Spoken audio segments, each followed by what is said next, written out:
All right. So these are the Suvat equations, right? Notice that we've got these guys. Like this guy is, what is this? This is no A, right? So it's missing A, right? This one has, what is it? I guess it's no S, right? This one has no V. This one has no T, right? And of course, the one that's missing is the one that has no U. Okay, are you ready for this? Here it is. S is the final velocity times time minus 1/2 AT squared. Ha ha, there it is. Some kids actually came up with that. I was like, what is it, Okay, now, let's just look at these things, right? This is saying that the final, whatever it is the initial.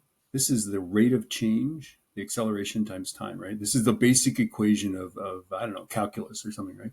That what your final thing is your initial plus the rate of change times time, assuming that the rate of change is constant. We'll look at that, right? So this is a fundamental formula. This one is also fundamental, right? It says if that rate of change is constant, we can average the initial and final. This is just an average here, right? The average velocity times time. Okay. So if I make a graph of velocity versus time, and imagine that we start at an initial velocity and end, let's speed up a little, end at some final velocity, right? Okay. If we want to find that distance, remember that displacement is the distance under this line, right? And one way to do that is to just use the average height of this, right?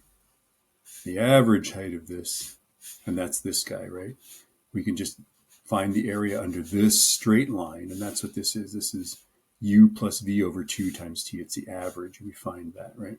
So that's this guy, right? Okay, let's look at this one. This guy, let's have the same velocity versus time graph, right? Okay. So here's our initial velocity. Here's our final velocity, right? Okay. Well, this guy here says that it's the initial velocity times time, right? So that's this area right here. Plus, well, this looks like a triangle, 1/2 base height or something like that. Let's look at that, right? Okay, so here is this little triangle here.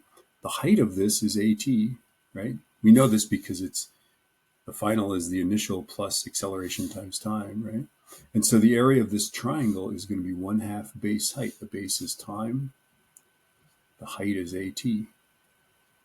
That's fun, right? So 1/2 AT squared. Woohoo! Right? And then if we look at the other one, right, where S is equal to VT, final velocity times time, minus 1/2 AT squared.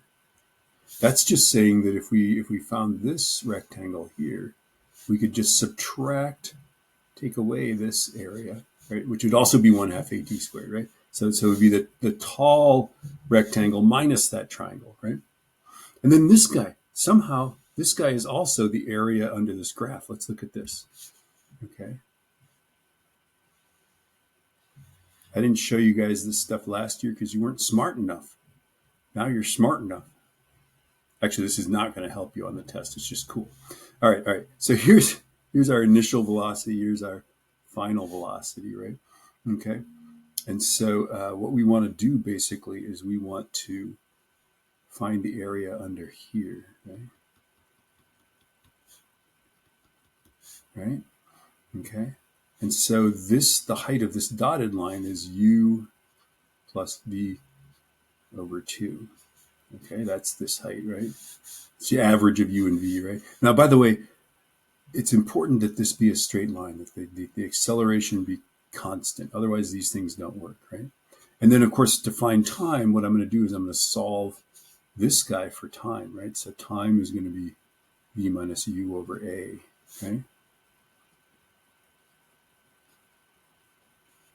Okay, and if you multiply those things out, this will be our s, right?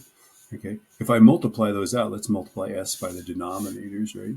So I've got 2as equals, and then you got u plus v times v minus u, right? So I guess what do we have? I don't know. It can't be figured out, right? So the uv terms cancel out, right? And we end up with v squared minus u squared. right? And then I guess we can just put this guy over here. We get u squared plus 2as is v squared. So really this one is also just an area under the area under a velocity line, right? That's kind of fun. That's more than you ever needed to know. But anyway, there it is. If you forget this guy, oops, vt minus 1/2 at squared, remember that you can just find u in another equation, and then you can use one of these ones that have u, okay? The final thing, the final thought is this.